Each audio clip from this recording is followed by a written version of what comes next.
Buenas tardes, bienvenidas y bienvenidos todos a la Facultad de Filología. Para aquellos que no me conozcan, soy Javier Martos, soy el decano de esta facultad y como ocurrió la semana pasada, nos encontramos en un acto que siempre nos encanta, en el que nos encanta participar y que nuestro querido Nacho y Víctor organizan siempre en las tardes, nos amenizan las tardes con personas que nos es muy grato saludar en la facultad, porque era su casa y porque lo sigue siendo, Y como ya bien sabéis, me refiero a Antonio Maillo, coordinador general de Izquierda Unida Los Verdes, y antiguo alumno iba a decir del grado, pero creo que es un poco moderno. De la licenciatura, yo creo que todos los de la mesa y probablemente todos los presentes en esta sala pertenecemos al formato licenciatura. Así que, bueno, es una gran alegría. La verdad es que poca presentación necesita Antonio Maillo, ¿no? Que ya sabemos que fue estudiante en esta facultad y conocemos su vertiente política también, la conocemos por los medios, por su trabajo. Yo creo que hoy también vamos a hablar de ello un poquito, Antonio. Lo va a hacer tanto con Víctor como con Nacho. Yo simplemente, mis palabras son introductorias y de dar la bienvenida tanto a Antonio como a todos ustedes. Así que me retiro aquí a un lado, me quedo en un mero, como dice Lelutier, y cedo la palabra a los tres. Y muchísimas gracias, Antonio, por encontrar ese hueco que sabemos que tus viajes continuos por la geografía española hacen complicado encontrar siempre ese momento. Muchísimas gracias.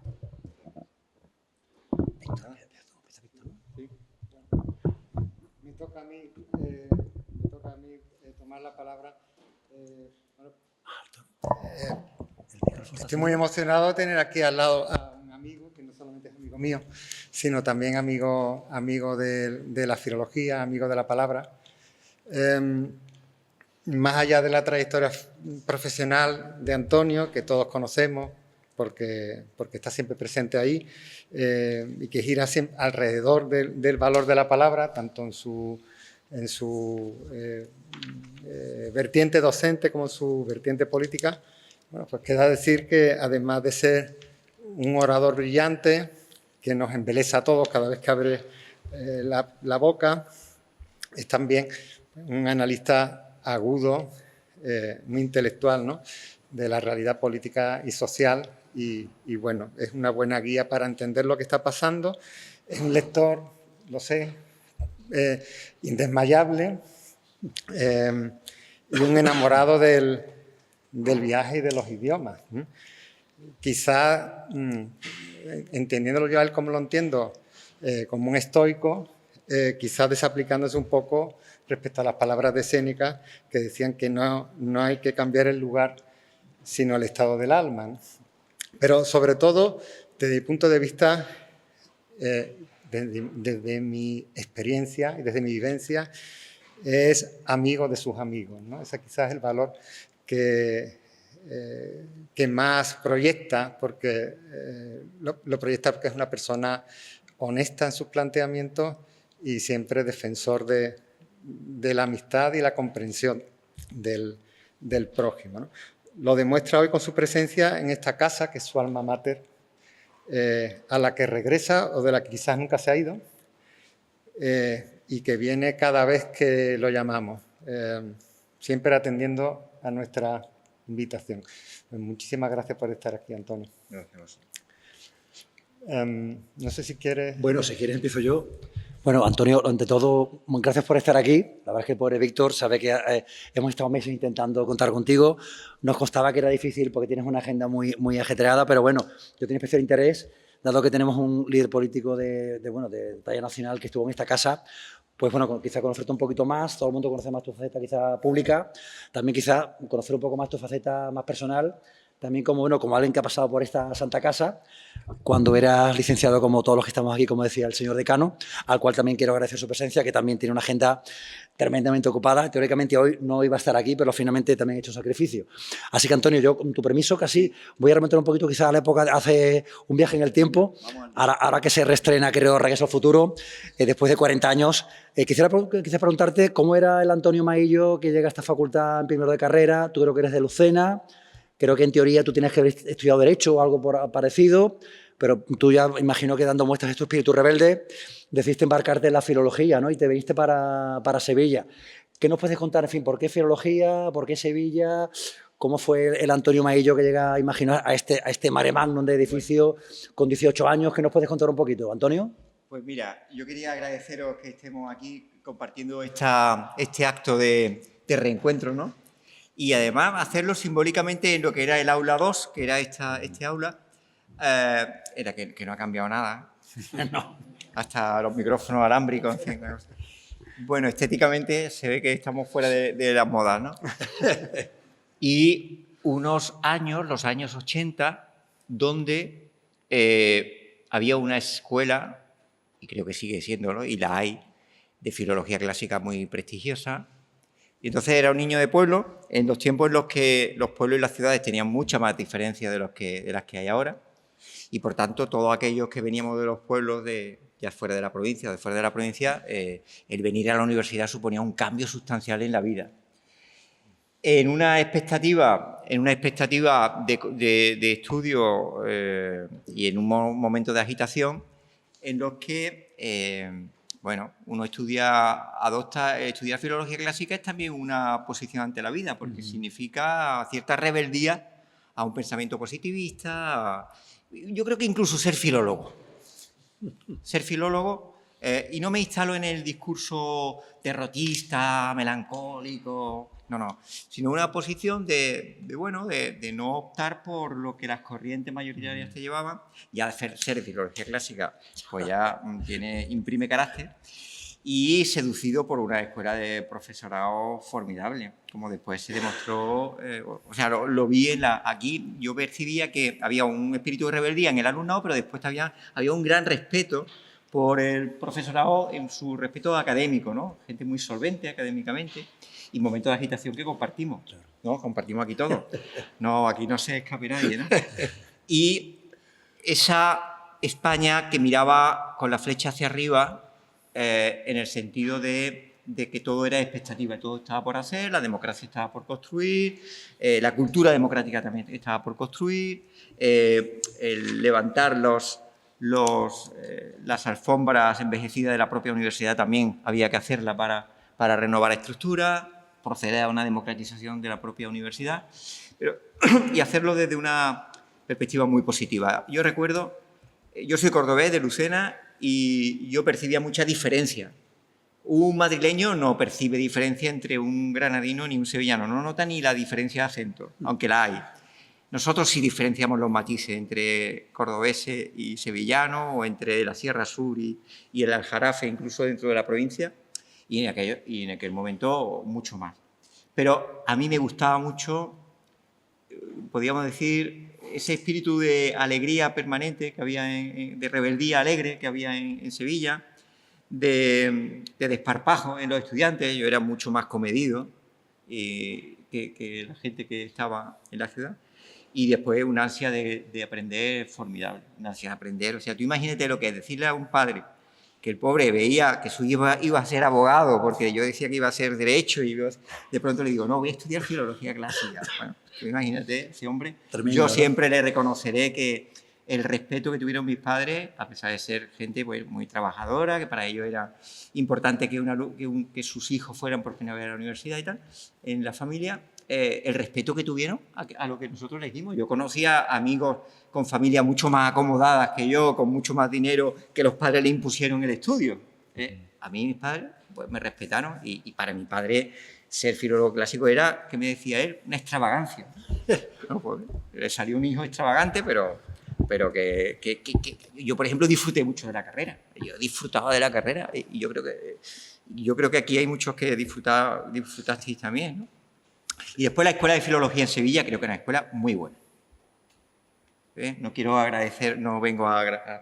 Pero es una tradición, esto no es un problema de los que estéis ahora en este momento, en 2025, sino una tradición de estudio, de innovación, de adelantarse a lo que después se consolidó como tendencia. Por ejemplo, la prematura división de filosofía y letra en filología y geografía e historia y filosofía diferenciada, creo que eso se hizo en Sevilla antes, que en otras universidades de mucho abolengo. Creo que ha habido una tradición siempre de estar a la última, de tener una conexión internacional cuando eso no estaba tan naturalizado. Bueno, pues eso en los años 80, que era algo extraordinario, se vivía en Sevilla de una forma muy significativa, ¿no? Y después fueron años muy agitados. Aquí me veo yo a unos cuantos agitadores de esa época. Años muy agitados, donde... 87, ¿no? Fue 85, los estatutos, 86, ¿no? 87, los estatutos, antes la 4 meses, LRU... ¿no? de huelga, ¿no? 3 meses de huelga. La necesidad de legalizar los estudios de filología nuevos que no se habían oficializado. En fin, hubo mucha agitación. Pero también había una pasión por el conocimiento, por lo menos yo así lo viví también. Yo también lo viví con una pasión por el conocimiento, por el saber, una conexión con el profesorado que a mí fue de las experiencias más gozosas que tenía en la universidad. Víctor. Sí, bueno, sí. Pero me arrepiento mucho de haber hecho algunas cosas. Ya hablaremos después. Sí, no, bueno. Que no se te olvide, ¿eh? Sí, después lo decimos. Que eso es importante, Antonio, que no se te olvide. Ya al final, si acaso, para mantener la tensión. Bueno, no te voy a preguntar por cuáles fueron tus grandes maestros dentro de la filología, porque eso está ahí y además, bueno, es posiblemente extensible a toda la escuela que tú acabas de nombrar, pero yo me he interesado siempre, y creo que no lo hemos hablado nunca, ¿cuáles han sido para ti tus grandes mentores o maestros en el ámbito de la política? Ah, ¿de la política? Sí. Ah, de la política. Yo no he tenido, no sé, yo he tenido referentes éticos y políticos en gente que he admirado mucho, pero en la política, bueno, quizás nos hemos empapado mucho del liderazgo de Julio Anguita, por ejemplo, en la izquierda alternativa en España, sin lugar a dudas. Componente ahí que introdujo un poco la dimensión ética de la política como una dimensión que también era importante, junto a la política. A mí me parece esa una de las grandes aportaciones que hizo, dignificó mucho. Y después, pero mentores que me protegieran o que me tutorizaran en política no tengo sensación, salvo, bueno, un médico de Lucena, que fue una persona muy importante para mí en mi formación política. Y después el aprendizaje en Sevilla, que es donde yo me politizo. O sea, yo en Sevilla es donde tomo conciencia de la política. Vengo de familia tradicional, más bien conservadora. Sevilla es donde me desmeleno, vamos. Y aquí pues tengo... Hombre, la escuela sevillana también de la política es una escuela muy sustanciosa, ¿eh? Pero no siento yo, o sea, tengo referentes políticos en términos históricos, pues Juan Negrín me parece que es uno de los grandes políticos del siglo XX en España, Antonio Gramsci como gran teórico de lo que es la caracterización del movimiento obrero y del antifascismo como una actitud vital, intelectual, holística, todo. Y después testimonios ejemplares de gente que incluso no coincidían conmigo políticamente, pero me parecían de una honestidad y coherencia que anteponía a la afinidad política. Bueno, y Antonio, un poquito enlazando con lo que decía Víctor, ¿qué papel juega tu paso por la universidad? Acabas de comentar que en Sevilla es donde realmente surge tu vocación política. Creo que fuiste delegado de facultad cuando yo estaba acabando la carrera. Yo, en fin, recuerdo haberte conocido por aquí, por la facultad. Y luego también, hace poco lo supe, yo creo que estaba en extranjero, de la facultad pasaste al CADUS, ¿no? Sí. ¿Nos puedes comentar un poquito hasta qué punto el paso por la Universidad de Sevilla deriva en el Antonio Maillo que luego da el salto a la política de forma ya activa o es una cosa posterior o está todo realmente entrelazado? ¿Qué nos podrías comentar, Antonio? Absolutamente. O sea, mi paso por la universidad me determina en mi trayectoria política. Creo que tenía cierta conciencia, pero aquí canalizo, aprendo y me determina... o sea, yo siempre he dicho que estudiaba 2 carreras en Sevilla, que era la de filología y la carrera del aprendizaje político. Y yo siempre recuerdo la anécdota de Víctor, que el pobre estaba en primero cuando yo en cuarto hice elecciones como delegado de facultad y fui a su clase y entonces, en fin, como una especie de agitación en esta clase. Aquí, en esta clase, Estaba ahí en la primera fila, un chico así medio pusino, todo muy perfecto. Y Está igual, no ha cambiado, no ha cambiado. Está igual. De pronto viene para él un revolucionario que le cambia que dice, pero ¿esto de dónde ha salido este personaje? ¿No? Sí. Y yo digo, bueno, tampoco era tanto, ¿no? Pero algunos... Era un poquito, ¿no? Sí, un poquito, sí. Entonces, aquí aprendo un poco esa configuración de mi conciencia política y combinarla con el aprendizaje. Oye, yo sentía, me acuerdo al ver a Rocío, el profundo respeto que vosotros teníais con el alumnado, independientemente de nuestra militancia política o no, cosa que no ocurría siempre, ¿eh? Pero sí, sí, sí. Bueno, Manuel Ángel, que ya sabéis que fue el chico más joven pues detenido por el TOP, que fue juzgado por el TOP. O sea, que estamos hablando de gente con una trayectoria también antifranquista, profundamente democrática. Eso es una cosa que también me llamó la atención. Yo venía de un pueblo profundamente reaccionario, conservador, donde se reprimían las expresiones de disidencia política. Cuidado, ¿eh?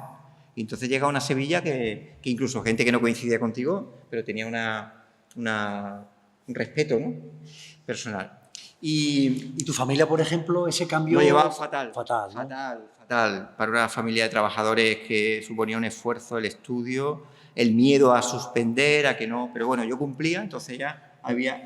el pacto era que mientras tú saliera sacaras adelante el tus curso, pues no había problema, ¿no? Pero estaba el miedo. El franquismo dejó mucho miedo en una generación que le espantaba que alguien pudiera destacar en temas políticos porque podía ser represaliado, como vieron en muchos testimonios de sus familias. O sea, estamos hablando de unos años en los que el miedo estaba muy instalado y la generación de la posguerra lo que le importaba era que sus hijos siguieran adelante y no se le ocurriera destacarse en política por lo que pudiera saber de represalias, ¿no? Pero, bueno, ese era el pacto. Siempre defendía que para ser un buen delegado, que había que ser un buen estudiante, que si no se perdía mucho la autoridad. La ejemplaridad tenía que ser en que tú, si eres delegado, tenías que ser buen estudiante, porque si no, no era un buen delegado de alumno. ¿Y no te quitaba mucho tiempo, por ejemplo, de facultad, luego el CADUS? No, ¿Conseguías porque, equilibrar mira, yo te voy a contar ambas facetas? ¿O? de Isabel, que me dijo que iba a venir, pero no la veo.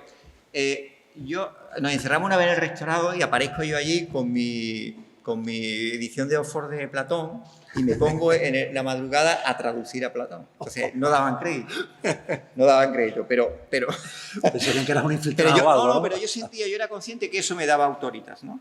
Eso me daba, primero mi coherencia de estudiar, que era lo que era. A partir de ahí ya, los demás. Y segundo, yo creo que también era importante que el movimiento estudiantil podía desprestigiarse mucho si quienes llevábamos adelante eso, pues no nos caracterizáramos por ser buenos estudiantes o al menos estudiar. Y eso era una cosa que llamó la atención porque yo me iba con mis traducciones y todo eso, y además en clásica daban mucha caña aquí, ¿eh? O sea que no te podías perder ni un día sin traducir, ni un día sin prepararte las clases, o sea que era una carrera muy solvente, muy solvente. Y nada, creo que la experiencia por filología fue formidable y siempre he tenido la conciencia de la categoría profesional y académica que había en las diferentes ramas de la filología. He sido consciente por comparación, he sido consciente por formación, he sido consciente por comparativa en compañeros de secundaria de diversas universidades y, bueno, también hay que saber un poco en perspectiva la tradición que ha tenido esta facultad y el mantener esa impronta, ¿no? Gente que destaca mucho en el mundo del periodismo, de referencias lingüísticas, con un gran impacto social, que yo creo que eso prestigia mucho a la propia facultad, ¿no? Aquí está Lola, que también... Entonces, creo que eso también es importante y no perder de vista eso, porque yo siempre he valorado negativamente esa cultura muy negativa que hay dentro de las universidades, de machaque, de automachaque, sí, hay dinámicas muy negativas que creo que hay que parapetar y que creo que desmerece un poco todos los esfuerzos que se hacen, ¿no? Esa concentración de inteligencia en la facultad, es verdad que hacen saltar chispas, es verdad. El decano lo sabe. El decano y el que no es decano, ¿no? Pero no hay que perder la perspectiva de todo el capital académico e intelectual que se tiene aquí en esta facultad. Bueno, con los estudiantes, has hablado de los estudiantes de cuando tú eras estudiante, pero tú has mantenido el contacto con los estudiantes también en un sentido vocacional. Tú sacaste las oposiciones prácticamente al año de salir de aquí y has mantenido en paralelo tu vida docente con tu vida política, ¿no? Con lo cual conoces muy bien al estudiantado y conoces muy bien los cambios generacionales. ¿Cómo ves la juventud hoy, esa generación que se dice de cristal, pero al mismo tiempo que está operando el cambio, ¿no? Está decidiendo también momentos de transformación, ¿no? En Nueva York, ahora estamos hablando de Nepal, hablamos de Marruecos. ¿Cómo está esa juventud que al mismo tiempo desde el punto de vista de la opinión de los grandes poderes fácticos la desmenuzan, pero por otra parte parece que hay un movimiento silente que apunta a algo, ¿no? Bueno, yo he estado muchos años dedicado a la docencia, bueno, muchos años no, casi toda mi vida, ¿no? He saltado algunas veces la política, después he vuelto al instituto. Me parece que esa es una buena fórmula como la de los antiguos cónsules romanos, ¿no? Se salían del arado al Senado y del Senado volvían al arado. Pues ese valor funcional de la política me parece que es muy importante para la vuelta a la relegitimación de la actividad política.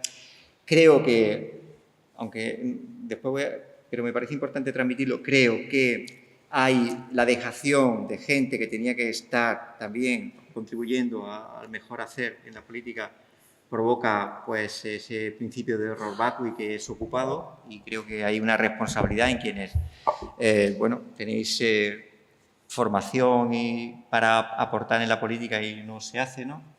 Esa yo creo que es una reflexión necesaria. Es dar el salto a la política de manera temporal, después volver a tu trabajo como una forma de volcar tu conocimiento, tu experiencia. Y en ese reflejo generacional quiero quebrar todos los tópicos que se están construyendo sobre los jóvenes. Además, creo que hay unos jóvenes, yo creo que vienen mejor vienen mejores. Y eso puede llamar la atención. Yo vengo de un instituto. Hasta el año pasado estaba en el Instituto Martínez Montañés, aquí en Sevilla. Y por tanto he estado en contacto con los jóvenes. Y la disputa que hay ahora mismo en la sociedad, en todos los niveles, y además a nivel mundial, porque vivimos lo que decía Gramsci de ese interregno que hay entre el viejo mundo que ya se va y el nuevo que no acaba de aparecer y que está en esta agitación, en una agitación en la que hay una ola y una ofensiva autoritaria, reaccionaria, que quiere evidentemente imponerse, pero después también hay otras pulsiones. Entonces estamos en un momento de disputa y va a haber victoria y derrota de unos y otros en esa oleada que a ver después quién va a ganar. Y va a durar esto va a durar unos cuantos años. En esa disputa los jóvenes no son ajenos, es decir, en los jóvenes se produce la misma disputa que se produce en otros estratos de edad. ¿Qué diferencia hay con otras épocas? Que ahora vivimos no una hegemonía, vamos a llamarle, no hay una hegemonía izquierdista como lo había en los años 80, por ejemplo, en la universidad, donde lo que estaba de moda es ser de izquierda, sino que la vinculación y la identificación que hacen algunos sectores sociales es que lo moderno, lo nuevo, lo rebelde, es vincularte, por ejemplo, a la extrema derecha, a un pensamiento autoritario, se identifica como lo rebelde. Eso podemos darle todas las vueltas que queramos, pero eso lo tenemos ahí y tenemos que gestionar esa contradicción. Lo que pasa es que esa identificación de lo rebelde con lo reaccionario no se da en toda la juventud como un cuerpo único, sino que se da con la misma contradicción que en el resto.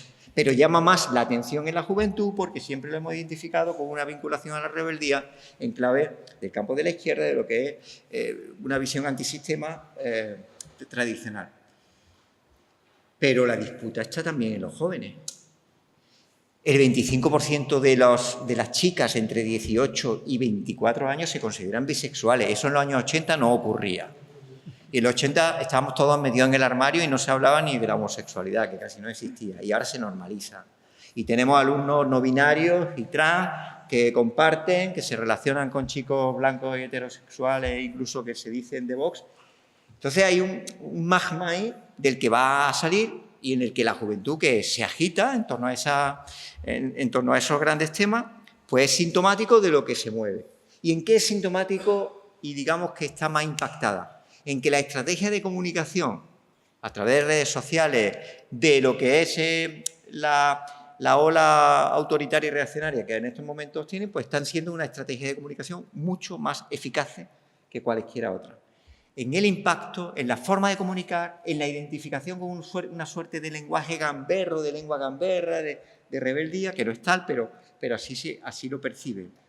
Pero los adolescentes en su cotidianidad son gente, son chicos y chicas que en la pandemia estuvieron 3 meses metidos en su casa disciplinadamente, que estuvieron estudiando con mayores o menos y con mucha precariedad de una escuela que tuvo que responder a un reto que no teníamos y una universidad también que lo tuvo que hacer. Jóvenes que ya no les podemos decir los profesores, porque al principio de entrar, cuando yo entro en el 90 a los institutos, le decíamos, si estudia va a mejorar tu vida, y ahora saben que si tú se lo dices no es verdad, y sin embargo estudian, se forman en idiomas, buscan fórmulas de formación que les permita integrarse en la vida laboral, a sabiendas de que no se le garantiza a la formación un mejor vivir. Los jóvenes estudian, van a las clases, harán con mayor o menor esfuerzo, que nunca a los mayores nos gustan los esfuerzos de los jóvenes, pero lo hacen a sabiendas de que con su esfuerzo no hay una relación causa-efecto a un mejor vivir. Dificultad de la vivienda, la asunción de que pueden vivir y hasta que no hereden no tengan una vivienda en propiedad, los trabajos con salario que no les permita llegar a fin de mes si no es con pareja o compartiendo. Oye, un poquito de respeto, ¿no? Porque se levantan todos los días, nos aguantan 6 horas en un instituto desde las 8:30 a las 3 de la tarde, todos los días, cada uno con un método de trabajo, con actividades extraescolares por la tarde, con una agitación en el ambiente que les provoca a quienes son más sensibles a la realidad problemas de salud mental, que antes no había. Y ahora, sin embargo, sobre todo tras la pandemia, se han multiplicado. Un respeto. Y una preocupación, la segregación de género ideologizada. Las chicas no están dispuestas a renunciar a los avances, los tienen clarísimo que no están dispuestas a renunciar. Y es verdad que hay una parte de los chicos que no asumen el nuevo rol de las mujeres, no lo asumen, no saben gestionarlo y adoptan una posición defensiva, reaccionaria y de vuelta a un pasado que yo creo que no se va a conseguir.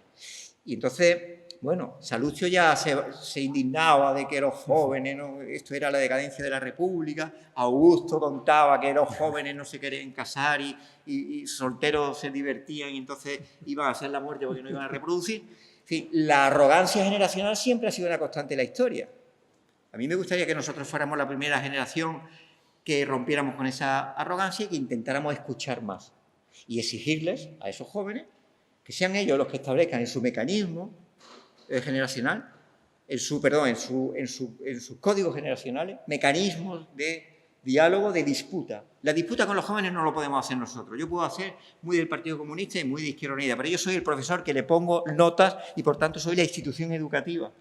Tendrán que ser los jóvenes los que tengan que regular y las feministas las que disputen toda esa vuelta de un machismo que está muy arraigado en determinados chicos jóvenes que ven ahí, que están haciendo una lectura muy a la defensiva, pero tendrán que compartirlo ellos y resolverlo ellos. Pero un respeto a esta gente, que le estamos diciendo que se tienen que formar, pero no le estamos garantizando que esa formación le va a dar un mejor vivir que el que tienen.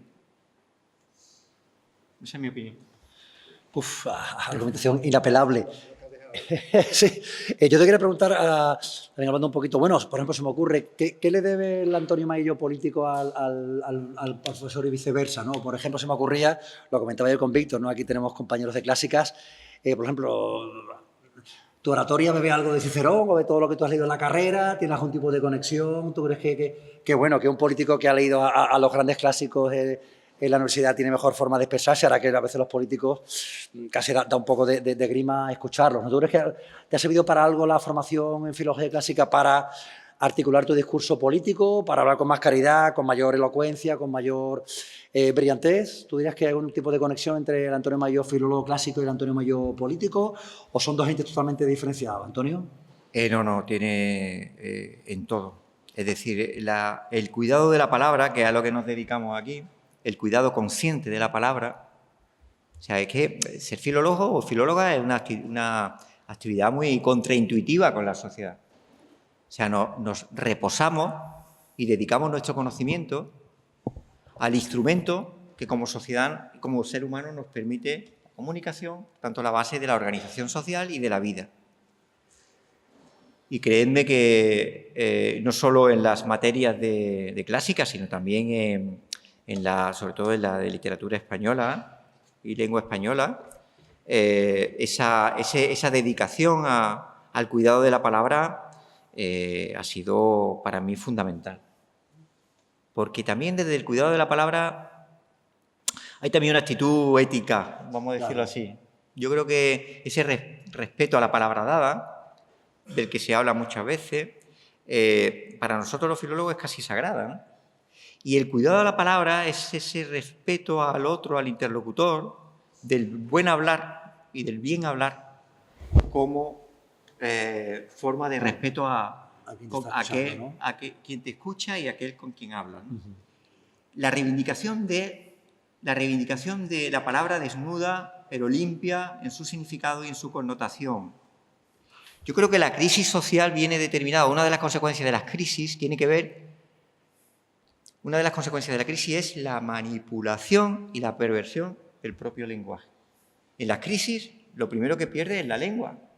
Yo recuerdo cuando se habla de austeridad financiera. ¿Cómo que austeridad financiera? ¡Qué falta de respeto! Tú me estás recortando derechos, me estás impidiendo, como consecuencia de ese eufemismo, estás provocando dolor social. Estás pervirtiendo el lenguaje para intentar seducirme, que es el mal uso del lenguaje. Entonces, el cuidado de la palabra yo creo que es una actitud ética ante la vida.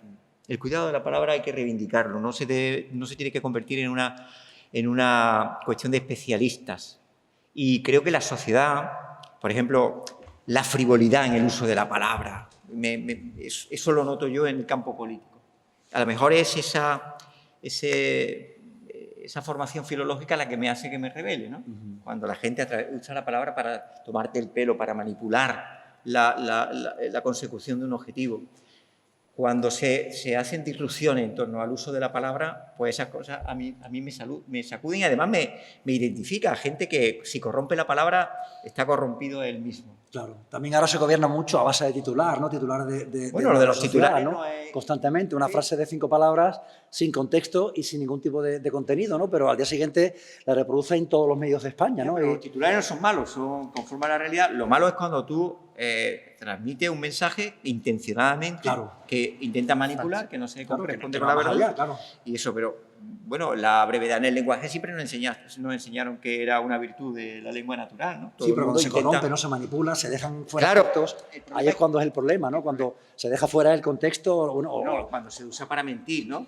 Entonces yo creo que a mí lo que me llama la atención es que, bueno, una persona que ha estado dedicada siempre a la reflexión sobre la lengua, a la reflexión delicada sobre la lengua, en el caso de la filología clásica, ¿no? Al matiz, a la precisión, ¿verdad? Pues ese respeto a la lengua yo sí me lo noto que me ha ayudado a ver y también que me sacude cuando se produce esa corrupción del lenguaje, esa frivolidad en el uso del lenguaje para torcer la verdad, que es mentir descaradamente, ¿no?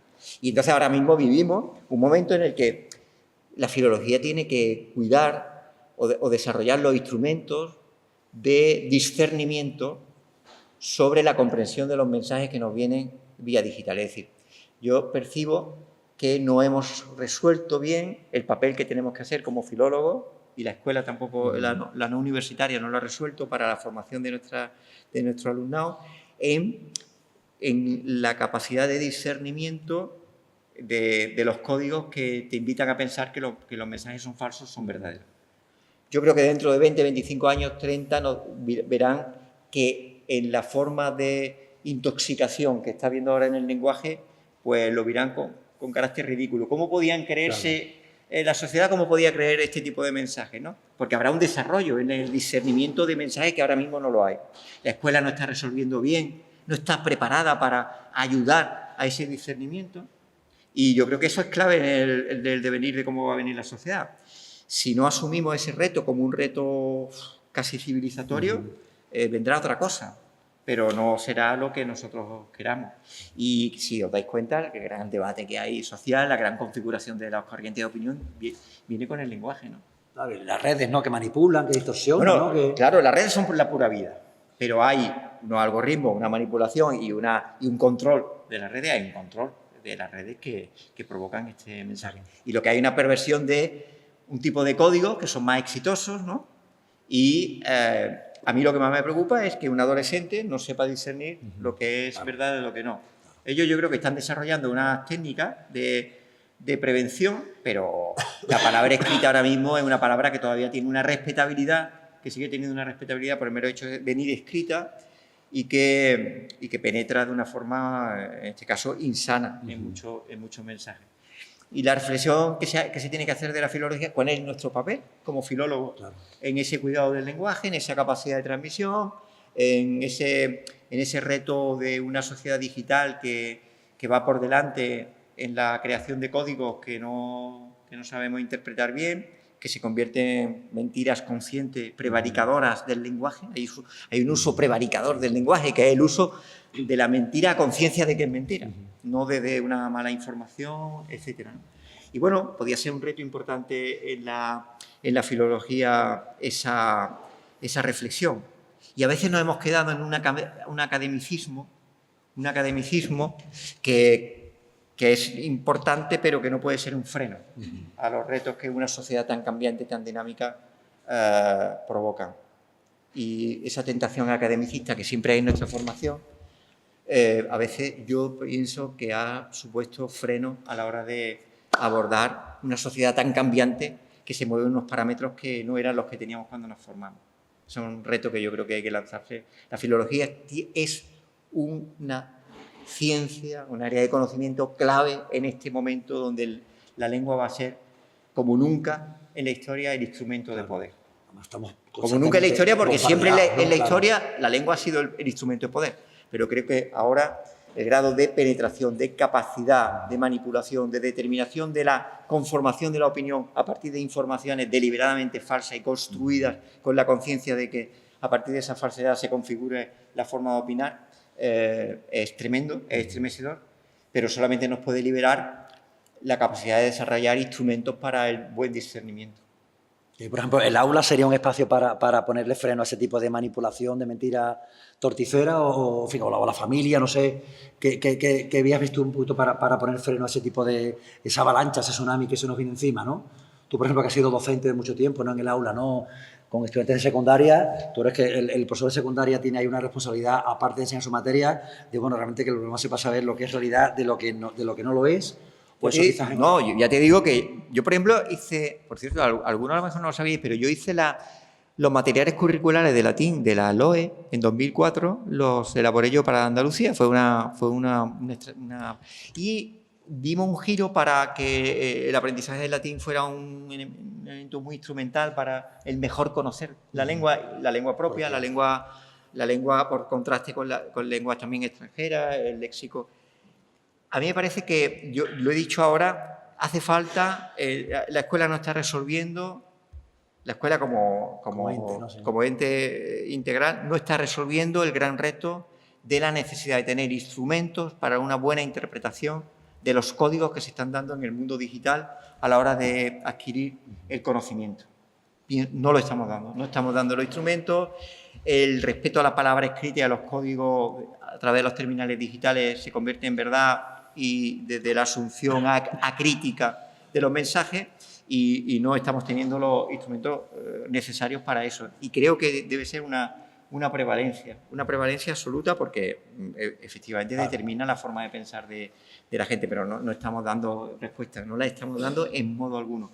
A lo que me refiero como disciplina de la filología, sí me parece que hay una oportunidad importante en afrontar este debate del rigor académico y científico, permitidme el rigor académico y científico como como alimento nutricio a la sociedad de cómo corregir y resolver esta forma de comunicación nueva sobre la que estamos indefensos, ¿no?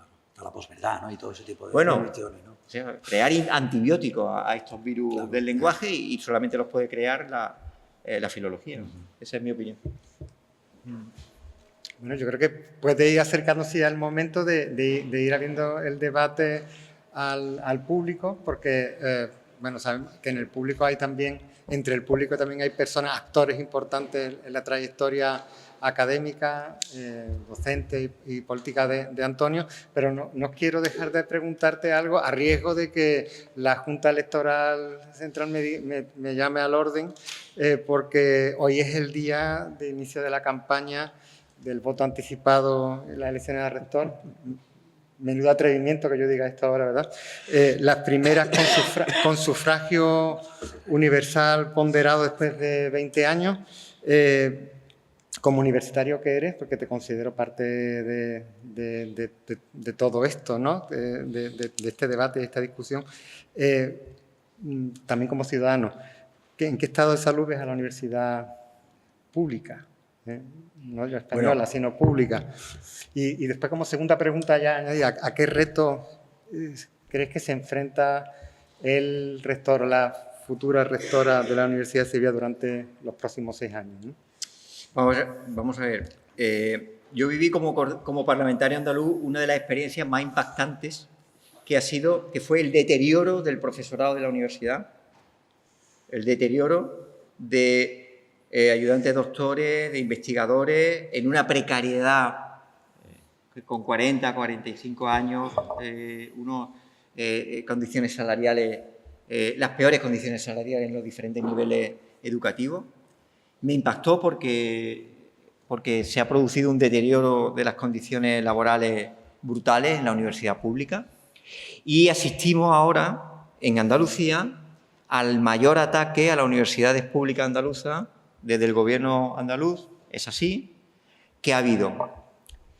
Porque si tenemos en cuenta que en un país como España, que se dejó, a diferencia de los estados-nación del siglo XIX, España con Portugal dejaron en manos de la Iglesia la conformación de la escuela en su constitución a principios del siglo tras la ley Moyano. Bueno, la ley Moyano fue un intento tímido de intentar vehicularlo a través del Estado, pero se abandonó en favor de la Iglesia el control de la escuela, no así la escuela francesa, la italiana, etc.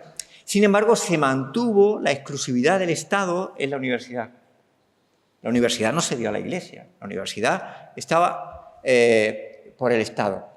Y ahora vivimos el proceso en el que se abre el paso a una universidad privada con una ausencia absoluta en los trámites de autorización, de rigor y de exigencia en el campo de la investigación, principalmente como mínimos para poder hablar de universidades, que es una estrategia a largo plazo de transferencia en lo que los ultraliberales llaman el negocio del conocimiento, de lo público a lo privado, y que acaba de empezar. O sea, esto no es puntual, ni es algo de una sola legislatura, es una operación profundamente consciente y planificada que acaba de empezar y con una perspectiva de 30, 35, 40 años en la que el peso de la universidad pública va a ir disminuyendo en favor de las privadas. El ataque que se está produciendo en modo de financiación, por ejemplo, a la Complutense por la Comunidad de Madrid, es de una brutalidad extraordinaria. La no autorización de nuevos estudios en las universidades públicas y sí la misma autorización en las universidades privadas emergentes en Andalucía, me parece que forma parte de esa hoja de ruta, y yo creo que el mayor reto que tiene quien salga elegido es afrontar un modelo de blindaje de la universidad pública, asumir desde esa perspectiva una gran alianza dentro del profesorado y del personal de la universidad con una visión amplia de defensa de lo público muy transversal para que esa alianza sea muy sostenida y muy sólida, porque o la universidad pública se defiende de esa ofensiva o la dilución va a ir de manera progresiva con una especie de autoprofecía cumplida, que es disminución de alumnado provoca disminución de financiación, y a su vez la disminución de financiación va a ir provocando el deterioro en la propia universidad. Y atención, porque creo que la amenaza nunca se ha dado en la historia de España. No se ha dado nunca, nunca la ofensiva de privatización de la universidad, no mediante la fórmula de convertir universidades privadas las universidades públicas, sino en la fórmula de despatrimonialización a través de la promoción de universidades de titularidad privada. Y eso puede suponer un cambio en paradigma social, en el control del conocimiento, en las prioridades de investigación, en las vinculaciones con los sectores que sean dueños de esas universidades y sus preferencias, y no las preferencias de la propia sociedad que imponga. Entonces, atención a esto, porque esto acaba de empezar, y en la perspectiva de esa privatización, de alguna forma España es una pieza que hay que cobrarse, que todavía todo es un erial desde el punto de vista de las privadas, pero que por tanto, como es un erial, es una gran oportunidad para su ampliación. Así que el gran reto tiene que ser, y el gran reto de la comunidad universitaria, desde mi punto de vista, es no perder la perspectiva de que estamos ante la gran amenaza de lo que es la universidad privada como la entendemos. Yo, antes de terminar nuestro pequeño diálogo, te lo he comentado, me gustaría hacerte una pregunta, aprovechar. Tenemos aquí delante al señor decano Javier Martos, tenemos a la decana de la UPO, Mario Losada, Carlos Martín Gebler. Me gustaría un poquito que comentaras la relación tan especial que tuviste con el anterior decano de nuestra época de estudiantil, de los años 80, Paco García Tortosa. El año pasado se le brindó un homenaje en la facultad, tuvimos la suerte de contar contigo. Fue un homenaje creo que bastante emotivo, bastante necesario. Y bueno, antes te preguntaba si tú puedes compartir, porque claro, a ti te cogió justamente como delegado de facultad, él era decano, y bueno, me consta que has mantenido la amistad. Cuéntanos un poquito cómo fue esa relación con Tortosa. Está también Pepe Solís, que es un insigne catedrático de latín, o Rocío Carande, que entonces era becario y bibliotecario en el departamento, que yo te conocí de becario aquí o medio becario, y aquí todos hemos cambiado y evolucionado, ¿no? Pero, o sea, con Paco Tortosa ha sido una de las amistades más bellas que yo he tenido. Porque, claro, yo lo conocí siendo el decano. Yo era el delegado de facultad, con lo cual todo estaba llamado a un enfrentamiento durísimo y a una actitud irreconciliable. Bueno, pues quizás desde esa, bueno, no de diferencia, no es que la hubiera, él formaba parte de un equipo de todos estos catedráticos de años finales de los 70 y los 80 que yo creo que introdujeron aire fresco y muy innovador en la universidad. Y surgió una amistad desde posiciones, yo era alumno de filología clásica, de filología inglesa, una amistad muy, muy rica. Yo creo que nos unió el origen social. Paco era hijo de un huertano de la huerta de Murcia, ¿no? La Ñora. Yo creo que él se sintió siempre sutilmente excluido de los núcleos de influencia de la sociedad sevillana, sutilmente. Me decía, dice, aquí, por muy catedrático prestigioso que sea, esto, si no eres del círculo, no eres del círculo. Yo creo que ese origen social nos introdujo en un código ahí muy... Y también yo creo, tengo que decirlo, creo que nuestra amistad, yo se lo decía muchas veces porque él me decía, oye, ¿por qué hemos sido siempre, por qué hemos mantenido esta amistad? Digo, yo creo que porque no había interés en nosotros. Ni yo dependía de becas de él, ni yo pertenecía al departamento en el que era el capo, ni nada. Yo era un estudiante de facultad que terminé la facultad, me hice mis oposiciones, me fui a un instituto y ahí, por tanto, la amistad en el sentido más genuino, ese muy ciceroniano, de la voluntad desinteresada o el amor desinteresado de dos partes, ¿no? Durante décadas, ¿no? Tú lo mantuviste. Bueno, desde el año... Yo lo conozco en el año 87, ¿no? Y hasta que falleció. Claro, hasta que falleció, o sea que... Hasta que falleció. Lo acompañamos también, gracias a eso conocí a María Losada y Paco unió a mucha gente muy interesante, a Carlos Martín, claro, y a muchos discípulos de él. Y bueno, en su rebeldía y nuestras peleas, no te vayas a creer que eso... Hombre, me consta que no era una persona fácil, era catedrático de mi departamento, sí, ¿no? Y que lo probó, lo sabe, o sea que Paco Tortosa, claro, tenía mucho carácter, ¿no? Se reconocía en eso. Entonces, nosotros hemos tenido una amistad muy bella, para mí ha sido muy enriquecedora, y esa amistad del amor desinteresado, ¿no? Del amor desinteresado. Mi Kitia viene de amor y por tanto es la misma raíz. y creo que ha sido una experiencia formidable. Y yo recuerdo que teníamos una diatriba dialéctica en la Junta de Facultad, pero bueno, después surgió una relación de mucho respeto y mucho afecto. Perfecto.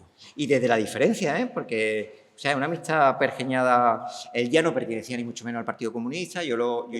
Cuando yo lo conozco, ya es un Paco muy descreído, respetuoso con la trayectoria que él había tenido y orgulloso también de su trayectoria antifranquista. Yo creo que él siempre fue antifascista en su actitud y tal, pero después ya evolucionó a unas posiciones políticas. Digo, tú eres muy de derecha, Paco. ¿Qué vamos a hacer? Te voy a tener que seguir queriendo y tal. Pero en el fondo había ahí un pozo antifranquista que él, en fin, él estuvo en el antifranquismo activo, pero después evolucionó como mucha gente. Y también un hombre tremendamente brillante, intelectualmente. Intelectualmente muy brillante. Era abrumador, ¿no? O sea, intelectualmente muy brillante. Tremendo, imagino que hablar con él, en fin. Bueno, pues si quieres, Víctor, ya, ahora sí pasamos la palabra al público asistente. Tenemos un público muy nutrido y muy ilustre, así que quien quiera aportar algo, preguntar, aprovechar que tenemos aquí a Antonio Maillo, una visita de lujo. ¿Alguien quiere preguntar, matizar, añadir? Desde el momento hemos conseguido que venga, ha ido y ha vuelto a Madrid, me parece, con lo cual doblemente agradecido por tu presencia aquí esta tarde, Antonio. ¿Nadie? Venga, sí, aquí tenemos una... Venga. Nos ha arrancado un poquito. Me voy a poner de pie. He venido aquí porque no puedo contar el cañón de frío que y me bien, ya. Yo no he venido nunca a la Universidad de Estudiar, nunca. Yo estaba en Estudiar. No tengo qué hacer. Sin embargo, la universidad en mi vida sí he venido muchas veces. A lo largo de mi vida he venido muchas veces.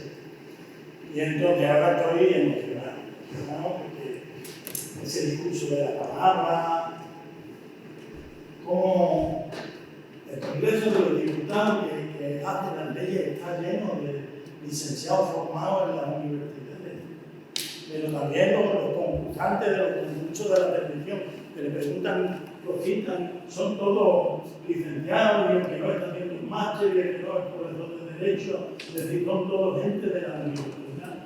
La universidad sí está presente en la sociedad, en todo.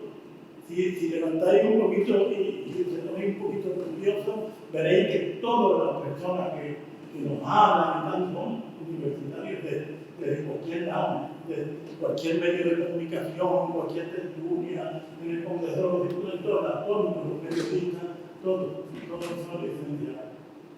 La universidad, todos han pasado por la universidad. Sin embargo, esta universidad, yo estoy a punto de cumplir 80 años. Pero yo nací en el año 46, es decir, estoy a puntito de cumplir 80 años. Yo he venido a esta universidad con aulas abarrotadas, con gente sentada en los pasillos cuando aún se permitía, y había personas que hablaban y decían cosas distintas de las que se decía fuera. Y a lo mejor era una persona que iba a contar una historia de lo que estaba ocurriendo en, pues no sé, en un país africano que ellos no lo decían. O venía con una guitarra y nos cantaba canciones que no salían en la radio ni en los medios de comunicación. Y esta universidad se llenaba, yo estaba aquí, se llenaba. Entonces, si hubiera un curso para hablar sobre lo que habéis dicho y sobre lo que ha dicho Antonio, yo me apuntaría si ese curso durara todo un año. Porque es que un montón de cosas de las que hablar, del papel vuestro como profesor, del papel de la universidad, del papel del habla, del papel del lenguaje, de la comunicación, de todo eso. Pero me voy a quedar con dos cosas. Y voy a terminar yo lo que voy a decir. La universidad tiene mucho que ver en que no sea el referente de la gente. No, la universidad está muy cerrada, es muy englobante. La universidad ya no es lo que era para nosotros. nosotros veníamos de los barrios a la universidad. No era lo mismo ser, no diría profesor, ser una limpiadora de la universidad que una limpiadora de no era lo mismo. Yo trabajaba en la limpieza, pero trabajaba en la universidad. Entonces, esa conexión de la universidad con la sociedad ya no está. A lo largo de venir que yo he tenido en mi vida, en un momento determinado yo fui requerido por esta facultad para intentar explicar desde ahí a los alumnos cómo se utilizaba el lenguaje en el mundo del flamenco a través de una profesora de esta facultad y de un alumno que era el guitarrista. Bien, me preparé durante 2 o 3 meses, pero aquello, yo me encuentro ya sabiendo que el flamenco hace lo que me da de cómo utiliza el lenguaje. El flamenco, busqué un cantador, un guitarrista, montamos una respuesta a lo que la facultad reclamaba. Cuando vinimos a la Camana había 12, de los cuales 9 eran de Erasmus, chicos de otros años. Esa universidad, señor Ricardo, puede ser que sea como la que yo he vivido. ¿Qué le pasa a esta universidad que está tan lejos de la sociedad? Y después, el otro tema era la universidad pública. Claro que sí. Pero ¿sabe qué pasa? Que la persona que defendieron, algunos con su vida, con su carrera un montón, que esto siguiera siendo una universidad pública, no están en esos homenajes que han presentado. No hay un cartel, un retrato más de cuenta de esta universidad, donde están aquellos hombres que tienen su vida y que tienen su carrera, que fueron representados precisamente por pelear por una universidad pública y una universidad más popular y una universidad que fuera de toda la sociedad y que no fuera orgánica como esta. Así que, por favor, señor, tengamos respeto de esta escuela y señor Maillo, en su propuesta política, en su propuesta ciudadana, a ver si puede tener esta universidad que es más popular y menos orgánica. Bueno, esto parece una junta de facultad, la verdad. Es una pregunta muy difícil. La universidad ha cambiado con la sociedad y la gente ha cambiado. Yo también pertenezco a esa época donde éramos muchos los estudiantes. Yo recuerdo que había casi 100 estudiantes que hacían la licenciatura en filología alemana. En filología francesa ocurría exactamente igual, en inglés igual. Es justo la época posterior, el plan 85, donde se preveían, por primera vez podían enseñarse filologías específicas. Y esa era una universidad que ya no existe. Ha cambiado todo. No quiero hablar de mercantilizar, porque además es una palabra que se interpreta de aquella manera. Pero todo ha cambiado. La universidad ya no es ese lugar donde uno va a saber. Va a aprender para obtener posteriormente un trabajo. Eso ha cambiado muchísimo. Yo lo noto, probablemente quizás Antonio también lo haya notado. Queremos que siga siendo esa universidad donde quien venga aquí a formarse, venga aquí a estudiar, también se forme y lo lleve para toda la vida. Pero se ha añadido ese matiz que antes no existía. Y luchamos para mantener eso, luchamos para que eso siga presente en nuestra facultad, por ejemplo, en nuestra facultad de Filología. Antonio ha mencionado anteriormente la importancia de la lengua. Nuestros estudios de lengua, nosotros tenemos un problema muy, muy claro, y es que tenemos muchísimo intrusismo. El hecho de que haya 8.000 millones de hablantes en el planeta parece que a todos les da derecho a saber sobre la lengua. Y no es así, no es así. Quienes se forman aquí, quienes se forman en estas aulas con el profesor Vázquez Medel, con la profesora Rocío Carande, Pepe Solís, Lola, José Enrique, en fin, todos los compañeros, también con Nacho y Víctor, obtienen una formación fabulosas, específicas, que los hacen únicos. A mí me gusta mucho una definición de lengua que hace Raymond Williams, precisamente, que dice que un marxista de los años 70, que dice que hablar de lengua es hablar de las personas. Cada persona somos única y nuestra lengua, nuestra capacidad lingüística nos hace únicos. Eso es lo que tenemos que trabajar aquí como lengua, es decir, esa es la proyección que debemos hacer como lengua. Yo creo que también has mencionado antes la época positivista.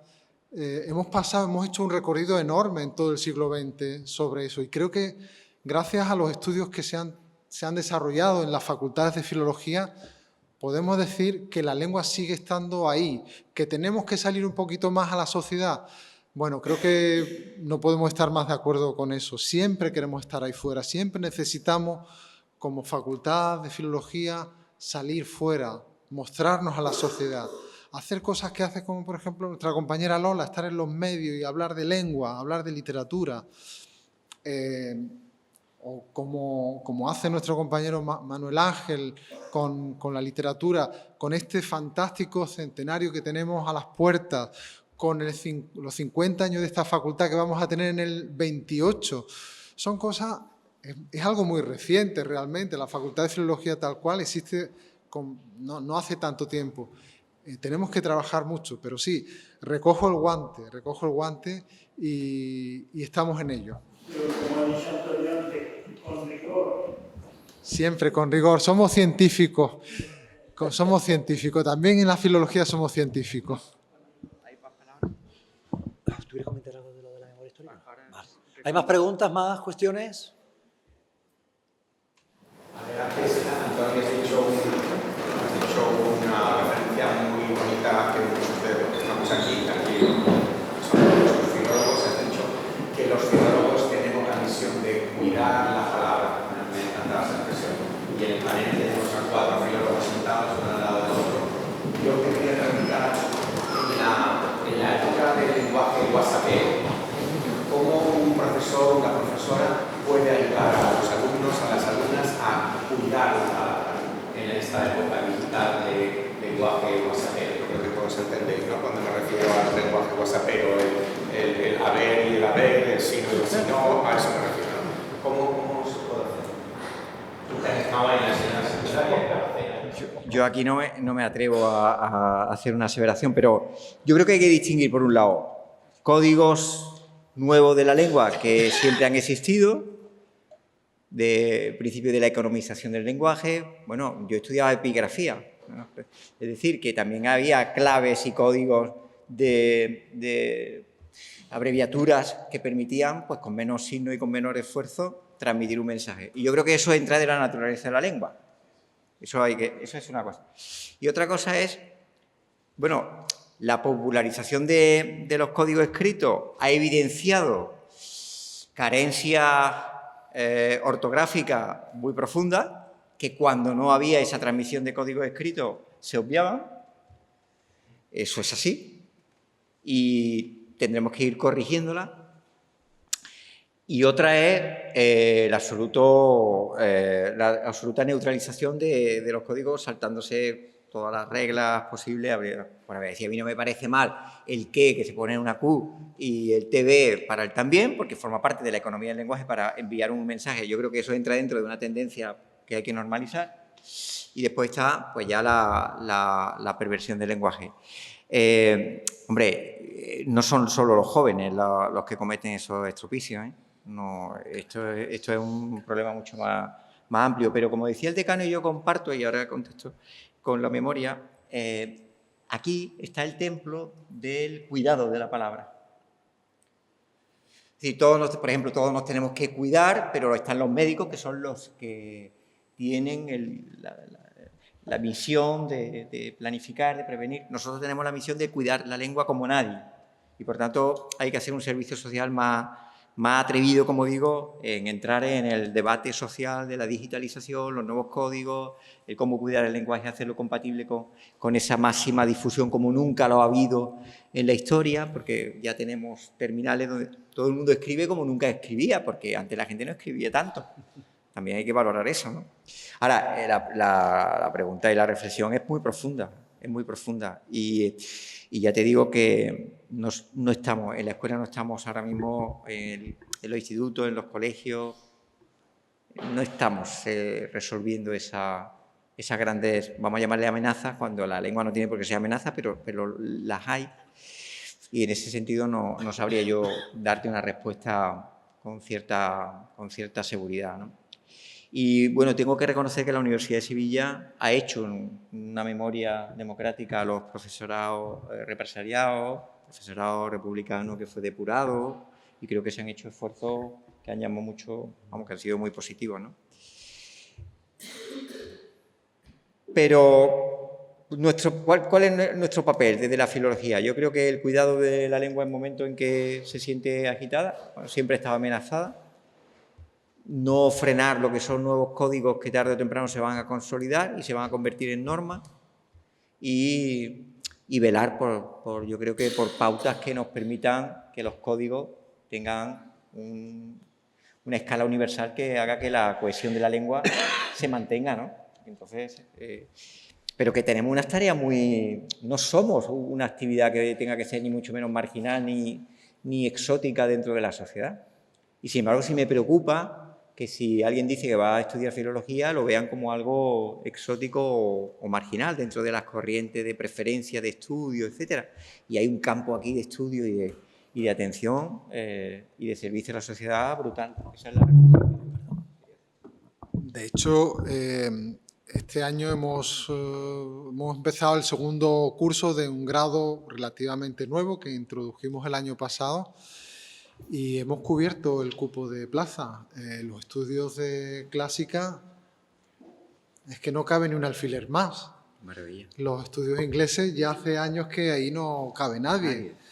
Lengua española igual, ¿no? En hispánica estamos también igual. Es decir, que hay mucha demanda, sobre todo porque lo que estamos viendo es que necesitamos poner en la sociedad, es decir, fuera de esta casa, de las facultades, tenemos que poner los estudios que hacemos de la lengua, de la literatura, en la calle, porque es la única manera que tenemos para hacer consciente a todo el mundo, a los hablantes, que la lengua es la herramienta más poderosa que tiene cualquier ser humano. No son los misiles de Trump o de Putin o de quien quiera.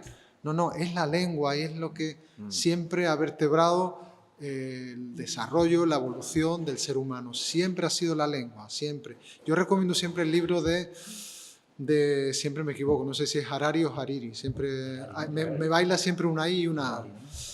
Sí, el Homo Sapiens, porque es un libro que de verdad da con la clave, cómo la lengua nos ha permitido inventarnos. Siempre hemos intentado justificarnos. Y yo siempre lo recomiendo, aunque ya tiene algunos años, hace 2014, 15 creo, pero es un libro fabuloso, nos permite entender algunas cosas desde una perspectiva siempre divulgativa, pero no menos científica. Muy bien. ¿Hay más cuestiones? Venga, sí, aquí.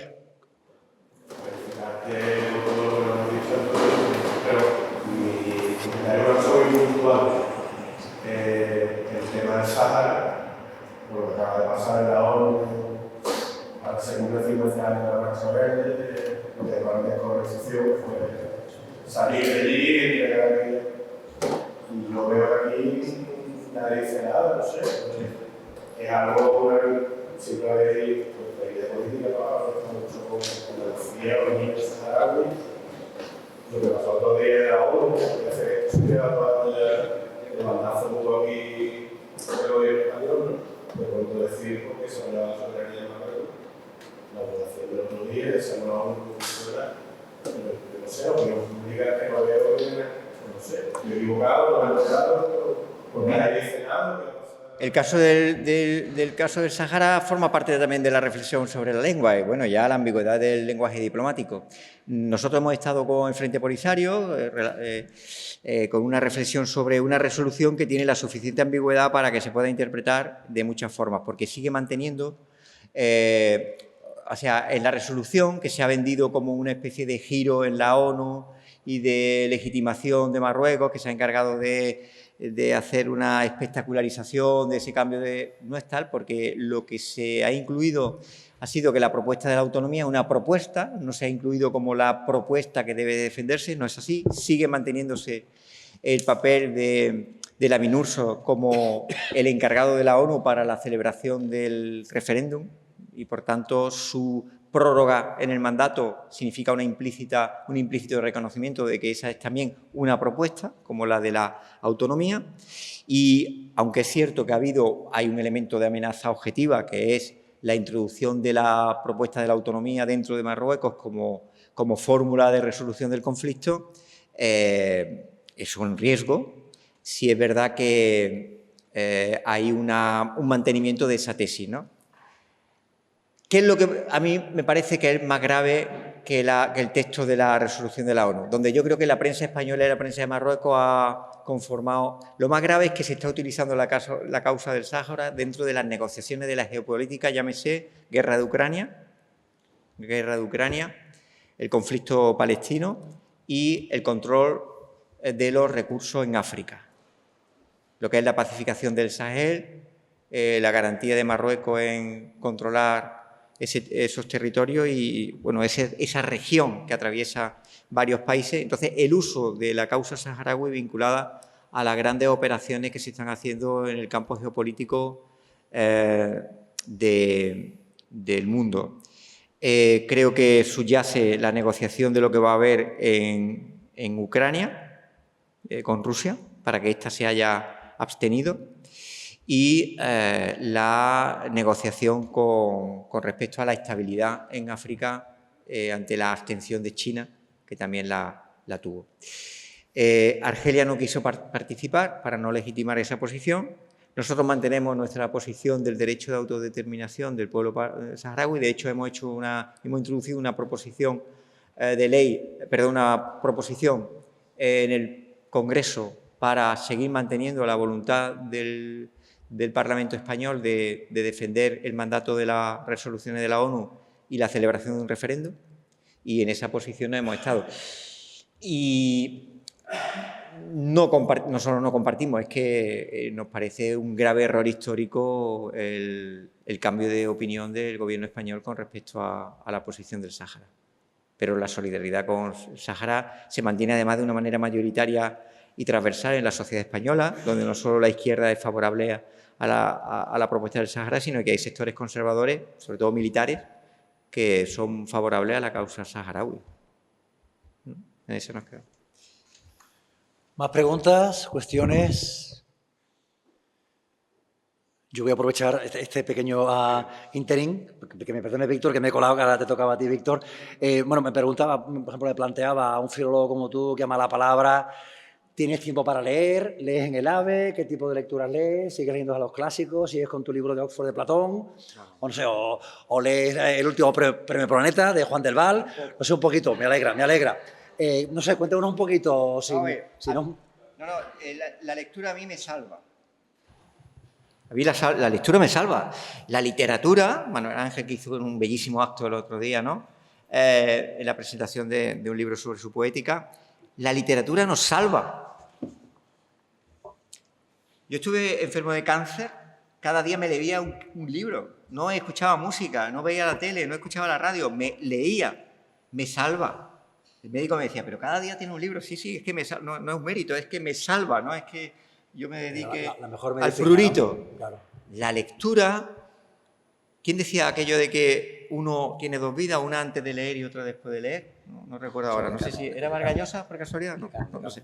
No, entonces yo leo como mecanismo de salvación, leo. ¿Y te queda tiempo realmente? Hay tiempo, esto del rollo, sí, ¿no? Bueno, sí. Las agendas son descomunales, pero uno tiene que tener dedicación a las cosas vitales, que es la alimentación, una buena alimentación, fundamental, y una nutrición intelectual que te la da la lectura, ¿no? Entonces, yo leo en momentos pues de mucha agitación, leo con más pulsión porque me asienta. Y, por ejemplo, leo mucho en el AVE, pero también leo mucho en casa, más de lo que parece, ¿eh? O sea que es que una pulsión que uno tiene. Y cuando hay momentos de más estrés, más me ayuda. ¿Eres más de novela, Sí, de poesía, de novela, contemporáneo, absolutamente clásico? novela. Los clásicos, digo los clásicos grecolatinos, Sí. Los tengo ahí un poquito apartados ahora. He estado como muchos años ahí dedicado y tal. No, Ahora que nadie no, nos escucha del departamento de clásica. ahora no probaría ahora, no, pero novela por encima de todo, mucho ensayo político. Político, claro. Pero político de fuera de coyuntura.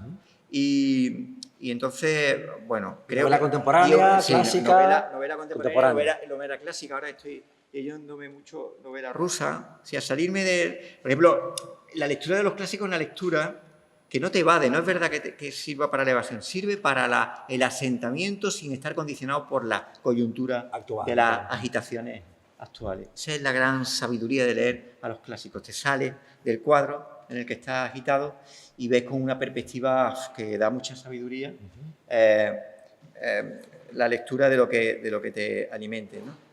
Y sí, es la novela lo que más leo. No me dejo llevar por los premios literarios, confieso.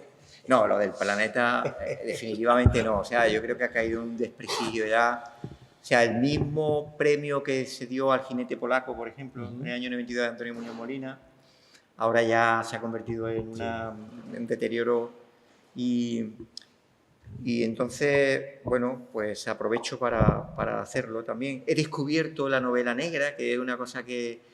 Eso es lo que nos pasa a ese ramalazo pedante que tenemos los filólogos, de decir, oye, eso de la novela negra y tal, pues mira, pues sí, tiene cosas española, interesantes. extranjera, sobre todo nórdica.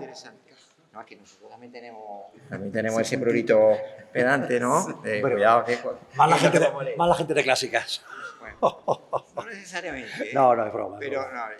Pero sí, me sirve la lectura para limpiarme. ¿Y algún libro reciente que nos puedas recomendar? ¿O una lectura, un autor? Leí La ala del cóndor, que es un libro que no está editado que me lo regaló un periodista argentino, que no está editado en España, está descatalogado, que es sobre la operación Cóndor, ¿no? En el cono suramericano, que es estremecedor en cuanto a la planificación y exterminio planificado de todo lo que era lo que le llamaban la insurgencia y era pues la lucha democrática, ¿no? Es de una crueldad extraordinaria y conmovedora. Y después, ¿cuál es el libro? Estoy leyéndome ahora Historia del pesebre de Carlos Arenas sobre cómo la constante de las élites españolas, que han sido unas élites extractivas de los recursos públicos. Y está siendo muy interesante, me lo estoy leyendo a la par. Está siendo muy interesante. Y después me dan algunos libros de ensayo político, que algunos pues son tablas de madera, como eran los trullos aquellos de los años 70 del marxismo cafetero, sí, claro. Y otros que dan mucha luz a entender el mundo actual. Bueno, Sapiens es una lectura de la historia de la humanidad muy interesante, de una perspectiva muy diferente. Yo lo leí y me parece también muy interesante. Y ahora, yo recurro a libros leídos, a la relectura, que es un placer. Lo hago con El Quijote, lo hago con La Regenta, me parece que es un libro extraordinario. Lo hago con El Nombre de la Rosa también, un libro que me... ¿Y la poesía te atrae o...? La poesía he tenido yo en otros tiempos mucha más atracción de la que la tengo ahora. Se ha ido degenerando porque yo creo que me estoy perdiendo grandes cosas. Me estoy perdiendo grandes cosas y recuperé en el acto que tuvimos en el Paraninfo la semana pasada, la verdad, ese cuidado por la palabra, ¿verdad?, que da la poesía. Claro, claro, eso es no más. Y además que yo creo que la lectura de la poesía es casi un acto revolucionario en estos tiempos de agitación, ¿no? Es así. Y hay un libro que me acompaña mucho, que es una biografía del silencio, de Pablo Dors, no sé si lo conocéis. Sí, que es medio jesuita, Son ¿no? píldoras de reflexión que vienen Sí, muy bien y que hay que utilizar en su... justa pero, medida, ¿no? pero creo que el silencio, igual que la poesía, puede ser una reivindicación, que el silencio no es la ausencia de palabras, pero es la ausencia de ruido en todo caso. Y está bien, ese tipo de lecturas que acompañen para que te ayuden un poco, ¿no? Perfecto, perfecto. Muchas gracias. Pues yo no sé, Víctor, ¿quieres comentar algo más? Bueno, tenía una pregunta en la cabeza, quizás puede ser un poquito osada, un poco atrevida, pero ¿Cuál? como en la confianza que nos une, quizás conoceremos a un Antonio Maillo, escritor.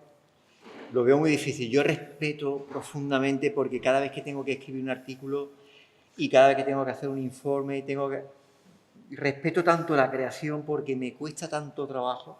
O sea, después creo que me puede salir bien y tal, pero no me veo en modo alguno. Me parece la actividad más compleja intelectualmente, escribir. Escribir me parece es de la nada, rellenar un folio, construir una historia, darle coherencia a una opinión solvente, elegir la palabra adecuada en un poema. Me parece uno de los esfuerzos intelectuales más esforzados, valga la redundancia, de la actividad humana. Y a mí, la gente que escribe me merece un respeto extraordinario por el trabajo que supone, o por lo menos el que me supone a mí en escribir. Es verdad que le tengo mucho respeto a escribir, al fijar la opinión, a fijar la palabra adecuada, a fijar la expresión correcta, pero a mí me parece extraordinaria la capacidad de quienes escriben. Me parece muy respetuosa y no me veo con capacidad para escribir, sinceramente, no me veo. Creo que soy un gran lector, me parece una actividad comodísima, placentera, que equilibra, que serena, la lectura serena. O sea, cuando tú, no sé si tienes sentimiento de que cuando uno coge un libro o lee un poema en un momento dado, el mundo está en orden.